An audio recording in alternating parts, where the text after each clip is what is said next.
With the abundance of video game remakes that have come out in the past couple of years, as well as remakes of classic games to be released in the near future, it got me thinking, what video game remakes would I be genuinely interested in playing if a developer announced they were remaking a game from times past? Personally, I like the concept of remaking video games that could use a major quality upgrade that is then repurposed for current generation hardware. Because let's face it, a lot of games don't tend to age well over time, whether it's due to poor voice acting, that was too close.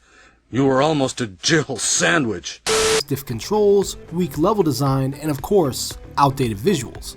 And with the gaming industry evolving each year as the technology and skills to make games to continue to improve, video game remakes provide an easier way for first-time players to experience these highly praised games critics and old generations won't shut up about, while also providing a revamped experience for fans of the originals by simply capturing the nostalgia of what made them love playing those specific games in the first place.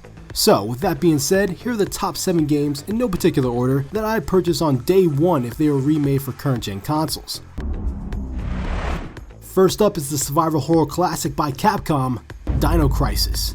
Now, I never played the 1999 original, but the premise alone has me sold on a potential remake. I mean, the game is literally Resident Evil, except zombies are replaced with f***ing dinosaurs. And if you think dinosaurs can't be as scary as zombies, then you haven't seen Jurassic Park, because those velociraptor scenes were no joke. Alan. Except for that one. Like traditional Resident Evil games, Dino Crisis' gameplay features many of the survival horror tropes veterans of the genre would be familiar with, such as the point-and-shoot action commands, the variety of puzzles to solve, as well as the tight corridors to explore that keep the players on edge.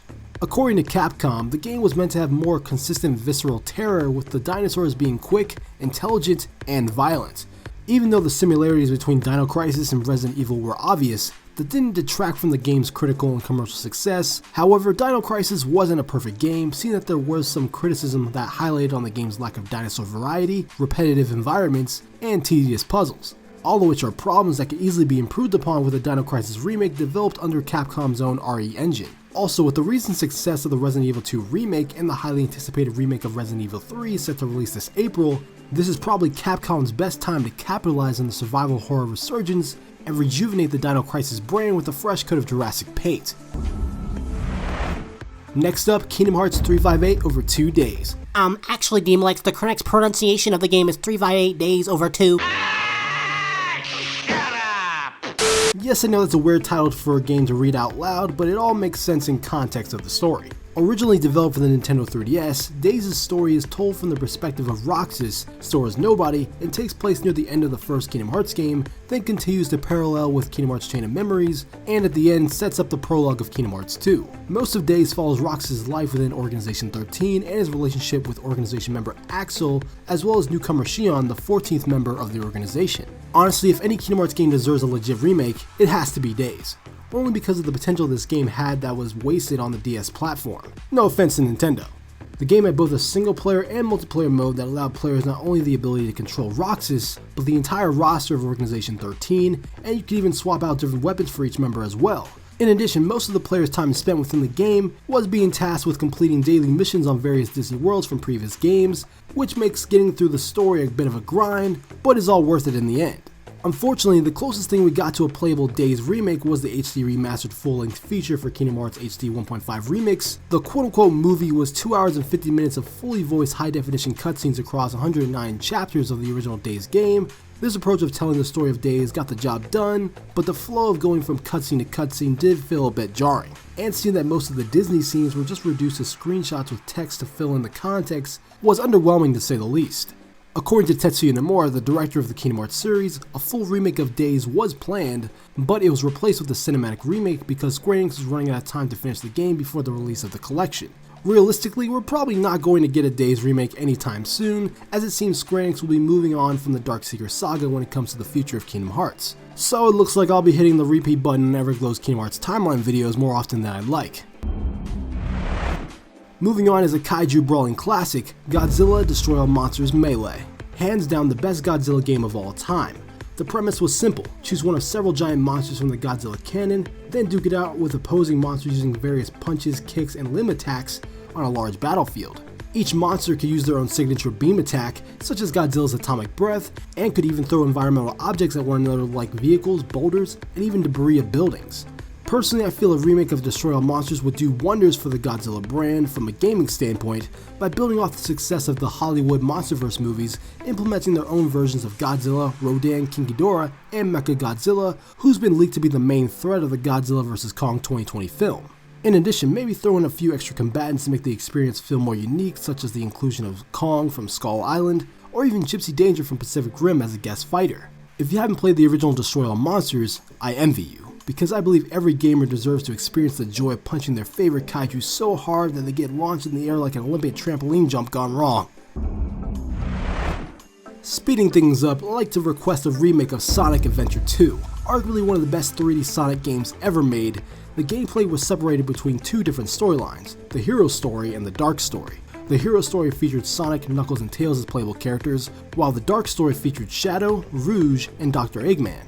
Each hero played similarly to their respective dark counterparts and vice versa. Also with Shadow and Rouge, this was their debut in the Sonic franchise and have been recurring characters ever since, thanks to the positive fan feedback. The closest thing we got to a Sonic Adventure 2 remake was with Sonic Generations, which contained gameplay elements and levels from various Sonic games including Adventure 2, that being the remake of the City Escape stage, and the Shadow boss battle where you fight in space. With that being said, the 20th anniversary of Adventure 2 is just a year away, and the Sonic team could use a win right now after the poor critical reception from Sonic Forces. Dropping in at number 3, I gotta have a remake of The Legend of Zelda: Ocarina of Time. Hailed as one of the greatest video games of all time, Nintendo remaking Ocarina of Time would be a financial slam dunk for the company, with players once again taking control of Link in the fantasy land of Hyrule on a quest to stop the evil King Ganondorf, all the while traveling through time, navigating through dungeons, and exploring the massive overworld. The Ocarina of Time 3DS port was a nice remaster for a new generation of Zelda fans to catch up on this timeless classic, but I feel like a full-fledged remake of Ocarina of Time with current-gen standard graphics, enhanced visual/audio effects, voice acting, improved gameplay mechanics, and remastered music could really drive home why Ocarina of Time is regarded as one of the best video games. We're seeing Nintendo move the needle when it comes to remaking classic Zelda games with Link's Awakening, so it's only a matter of time. God, I said that way too much. So it's only a matter of time for Nintendo to pull a Square Enix and deliver on giving what many Zelda fans so desire. Probably the least known game on this list, but I desperately need a remake of Shinobi. The story centers on a badass looking ninja named Hatsuma, who goes on a quest to kill an evil sorcerer after discovering a hidden truth. The game consisted of 8 levels, each level had 2 sections and a boss battle. The gameplay was hard by design, that placed an emphasis on speed and killing with style. Taking a hack and slash approach to combat that involved fighting large groups of enemies similar to Ninja Gaiden and Devil May Cry. Hatsuma's sword, the Achujiki, feeds on souls, initially devouring those of the enemies he kills, but if he did not kill any enemies for a long period of time, the sword would devour him, which put pressure on the player to kill enemies as quickly as possible. Now, the Shinobi series has been around for quite some time, since 1987 to be exact. However, I feel that this 2002 underrated gem was the beginning of the series' potential that was sadly cut short.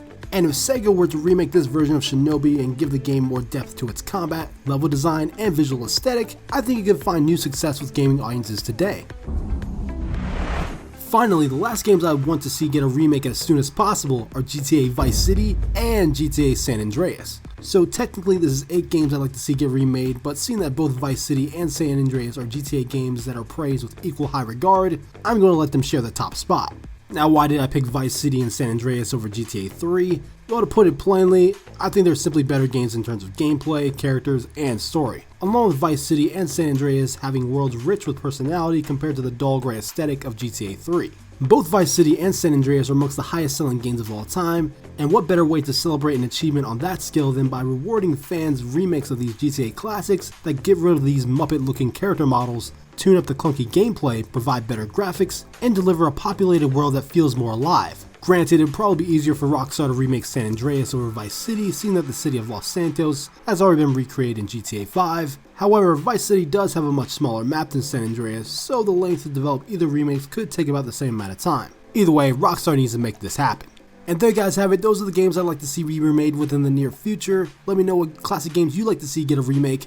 And if you guys enjoyed this video, make sure to hit that like button, it really helps me out. Subscribe for more content from me on games in general. I'm DMLX, I'll see you in the future.